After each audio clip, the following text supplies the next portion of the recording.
This will be part 2 of my two-part video series on my spring backyard orchard tour. If you missed part 1, I'll go ahead and put a link to that video at the end of this one. And in part 1, I left off, the last tree that I covered was this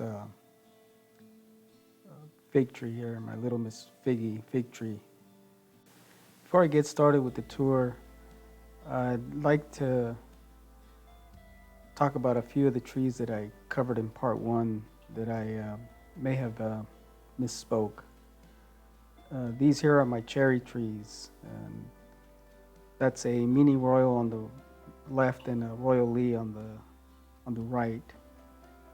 In part 1, I talked about how these trees need cross-pollination, and I wasn't sure that the royal Lee on the right was going to get properly pollinated.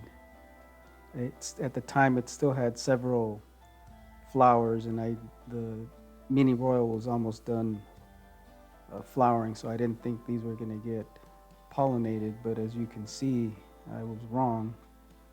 It wound up setting quite a few of cherries.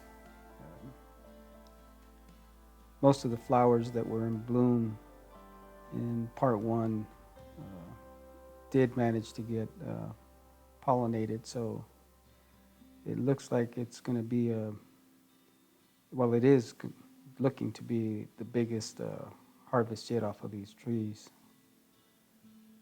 It actually looks like it's even that it set more cherries than the mini royal on the left.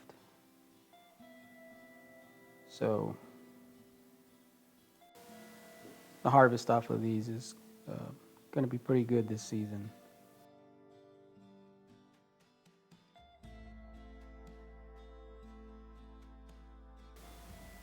And another group of trees that I wanted to talk about is my lychee trees. These are emperor lychee trees. And in part 1, I didn't notice that there were any flower buds developing, but I just noticed that, as you can see here, that both of these trees are starting to push out flower buds. So I just thought I'd show you them, see how they're doing. I previously posted a flower to harvest on these, and I'll put a link, or rather I'll put the information on the screen so you can search my channel for that video. Okay, so now I'll go ahead and pick up where I left off from part 1.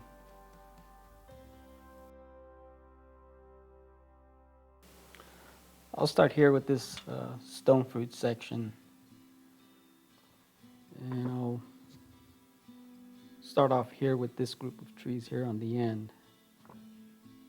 These are my peach trees. This one here is a 4-on-1 peach tree. It's a multi-grafted peach tree.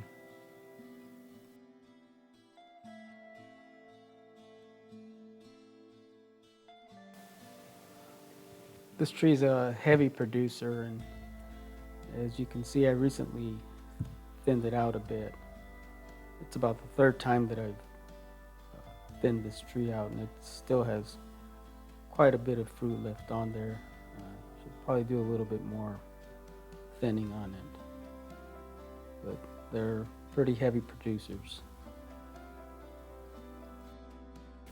This next one over here on the other side is my Apricot peach white tree.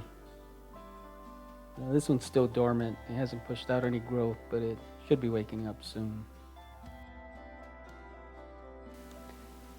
And this next one, next to the Babcock, is a Santa Barbara peach tree, which is just starting to bloom. And this one is the least productive of all my peach trees. I only managed to get about 10 to 15 last season off of this tree. And this is my Saze King Nectarine. I've been having trouble with this one. Last season it produced a small crop and most were split and not good quality fruit. Not sure if it was a watering issue or what. We did get quite a bit of rain last season, right about the time the fruit was developing, and that may have had something to do with the splitting issue. Not sure, but not good quality fruit off of it. And this tree here is my Spice Z Nectaplum. The first thing I'd like to mention about this one is the taste. The taste off of the fruit off of this is excellent flavor. Last season it produced a good sized crop. I don't think this season it's going to do as well because I pruned it back quite a bit. I wanted to get more branching off of this tree, so I cut it back in order to encourage more branching. So it may take another season before I get a good sized crop off of it. And over here are my apricot trees.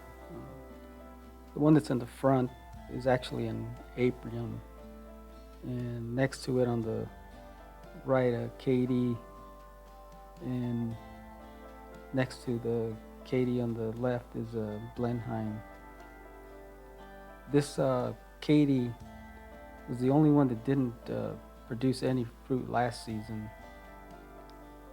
I'm not sure what's going on with this one. I did get small crops off of the Aprium and the Blenheim, but not very many. This season though, the Aprium and Blenheim are setting much more fruit than they did last season. They're a bit hard to see between all the leaves, but just about the majority of the branches have fruits that's starting to set. And I'd also like to mention that all of my stone fruit trees, the apricot, the peaches, and nectarines, they've all been in the ground for just over 2 years. So it's going to take a while before these trees, for some of these trees anyways, to get acclimated to my area and develop strong enough root systems where they're going to be able to set good sized crops. But they're doing well for the short time that they've been in the ground.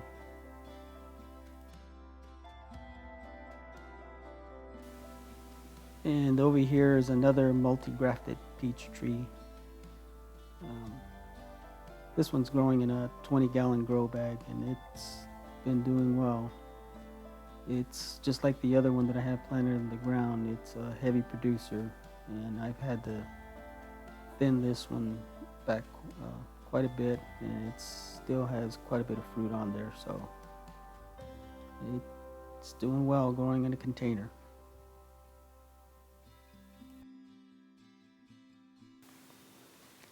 And over here, next to the peach tree, I have a Rio Red grapefruit tree, dwarf variety on the right, and a starfruit tree on the left. These were transplanted into these wooden containers about a year ago, and they went through a little bit of transplant shock, but the grapefruit tree has recovered well, and it's put on a pretty good amount of new growth, and it recently bloomed and put on a pretty good set of blooms, so it's recovered nicely. It still has some grapefruit on there that from the previous blooms that I need to pick, but this one's doing well.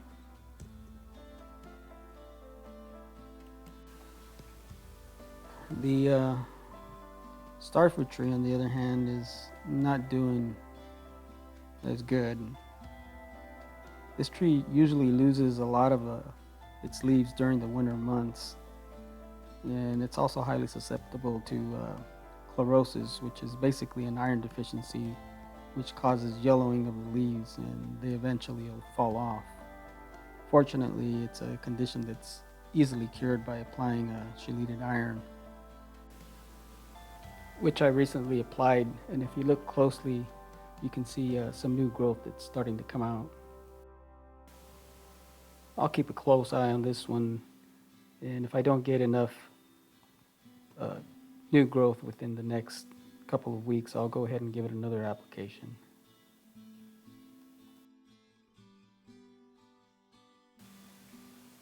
And here are my pink Barbie guava trees. These trees do extremely well, put on a good amount of crop, and as you can see they put on quite a bit of growth. I'm going to have to be pruning these back a little bit.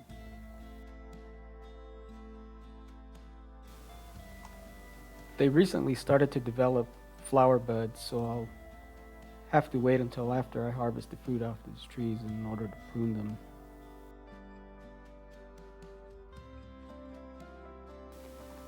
As soon as I harvest all the fruit, I'll come back and prune this tree in order to control the height and shape.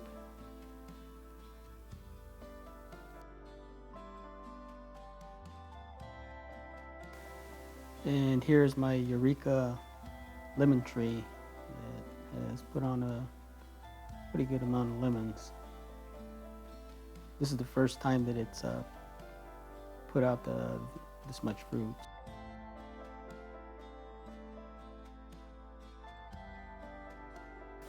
And next to it is my Cara orange tree. Haven't had too much of a harvest off of this. Last season it put out quite a bit of blooms, but didn't set very many. And not too long ago it was in bloom, and it looks like this season it's going to set a little bit more. There's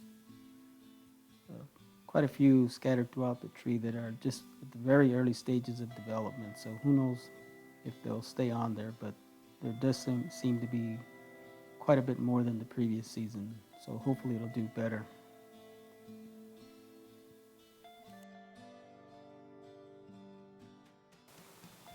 And this next one here is my Moro blood orange. This one has done well putting on growth, but I haven't had any fruit set off of it yet. So hopefully it won't be too long before I start to get fruit off of this one. And this one here is my Satsuma Mandarin. I thought I was going to lose this tree last season. On the previous season it had put on a really large amount of fruit, and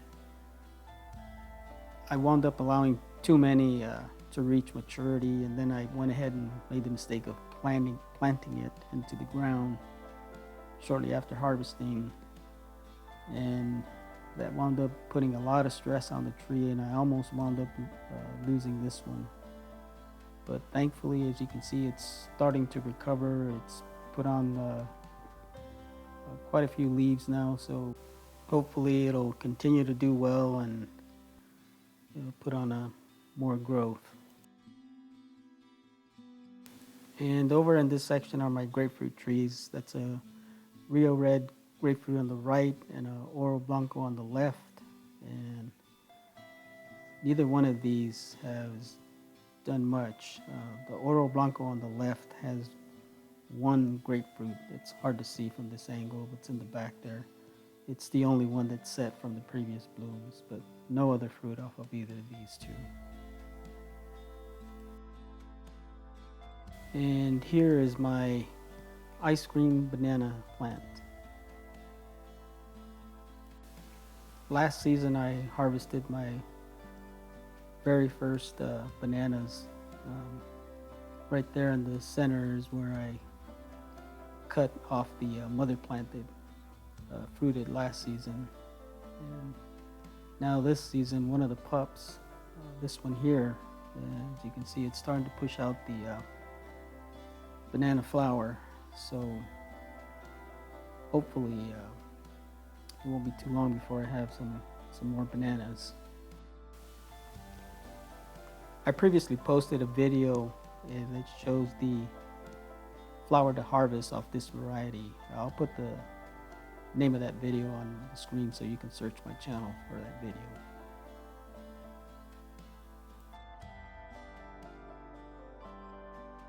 And here's my Dorset golden apple tree. This one for some reason, it usually blooms twice a year. These apples that you see here are from some blooms that started in February, and sometime around July it'll push out another set of blooms, and the second bloom in July should be the one that sets the main crop. And here are my pear trees. That's a hood pear on the right and a pineapple pear on the left, and both of these are still pretty much dormant.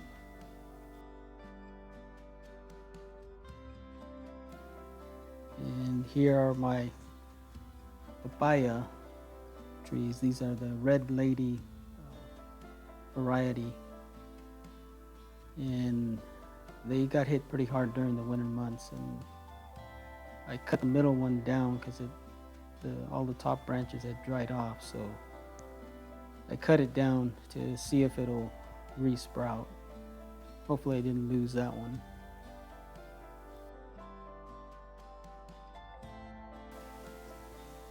And here's my Hawaiian white guava that I have growing in this 7-gallon grow bag.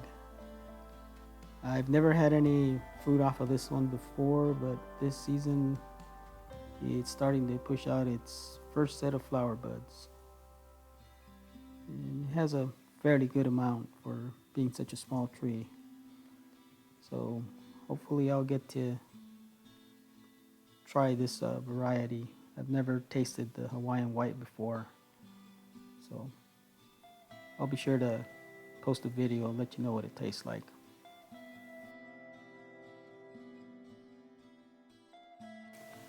And here's my Meyer Lemon tree.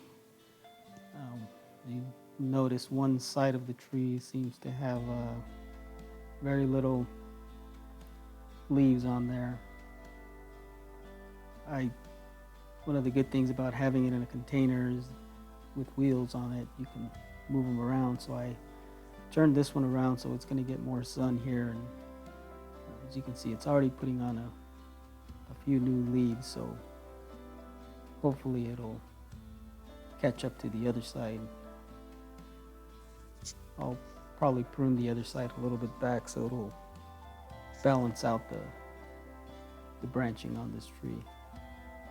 But it does well every season. I get a pretty good crop off of this one.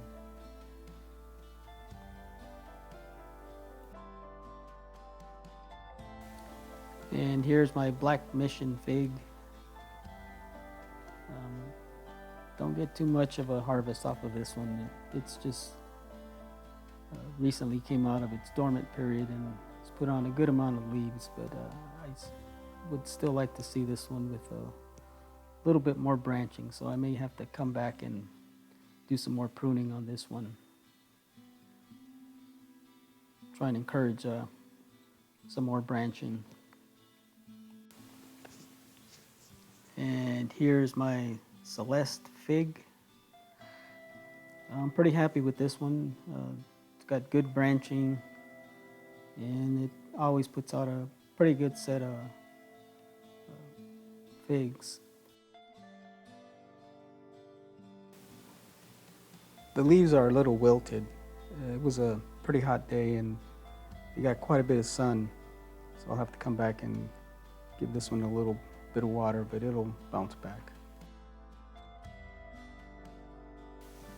And as you can see here, it's just starting to push out some figs. Like I said, this one always puts on a pretty good crop. And these are the very early stages. They should have a pretty good crop again this season.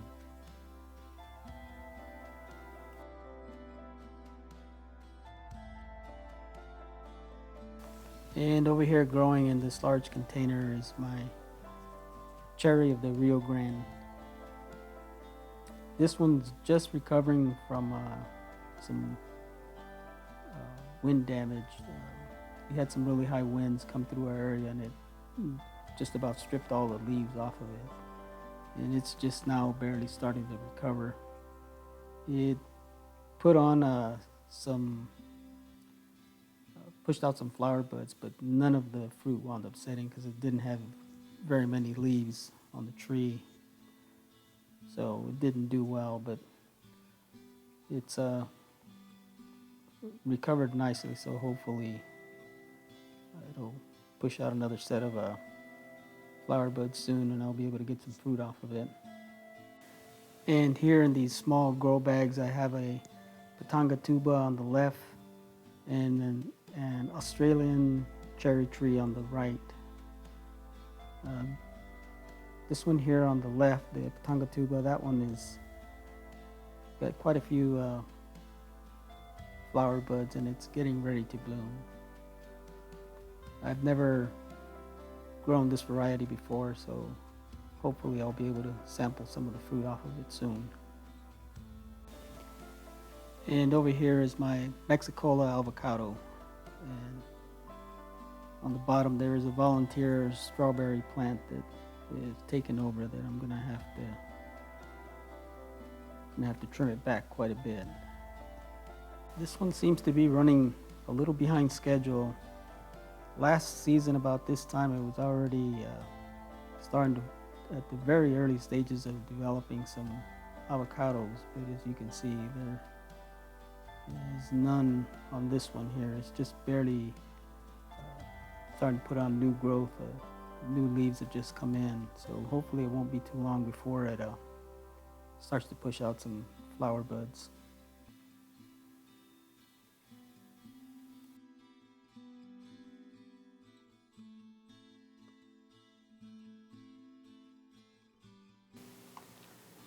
Well, that will do it for this video. I hope you enjoyed watching.